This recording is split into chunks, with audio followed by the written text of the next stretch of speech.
Audi TT Mk1 Fusebox location and additional fuses. I accept no responsibility or liability for any injury, damage or loss caused from the content of this video.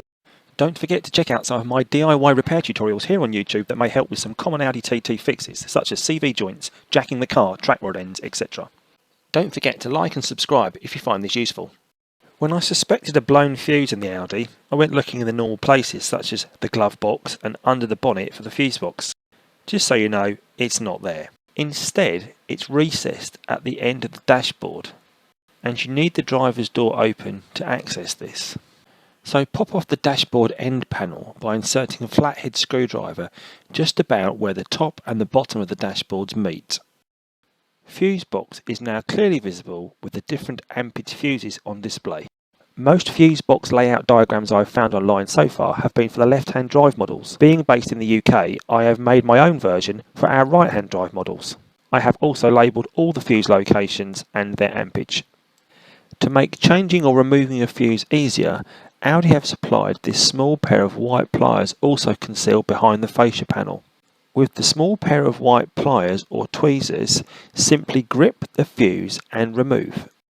Imprinted in the end of the dashboard is a plastic guide to the Fusebox layout, and on the rear of the fascia end panel is a list of the fuses and their numbers.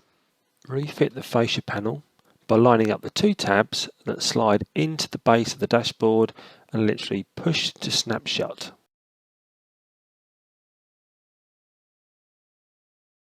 Moving to the engine bay, there is a second fuse box, a main fuse box that sits on top of the battery. So remove the battery cover to expose the fuse box. Press these two plastic clips either side and the fuse box lid should come off. So the main fuse box has an alternator fuse, 150 amps, a big fuse, an interior fuse for the passenger compartment, 110 amp, the coolant, air conditioning and heater fan, 40 amps, the ECM module for control of the engine, another 50 amp fuse, the other coolant and heaters fuse, a 50 amp fuse again.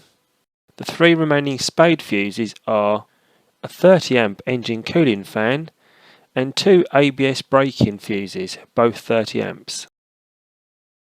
When finished, shut the lid till you hear the two clips snap into place. Slide the fuse box back inside the battery cover and secure in place. So strip fuses were something I'd not seen before or used. These were about £5 and available in a pack of 4 from Halfords. The ones for this car were obviously HFS 299 and the assorted sizes covered the highest needed for the alternator. Thanks for watching. Feel free to post any comments in the section below.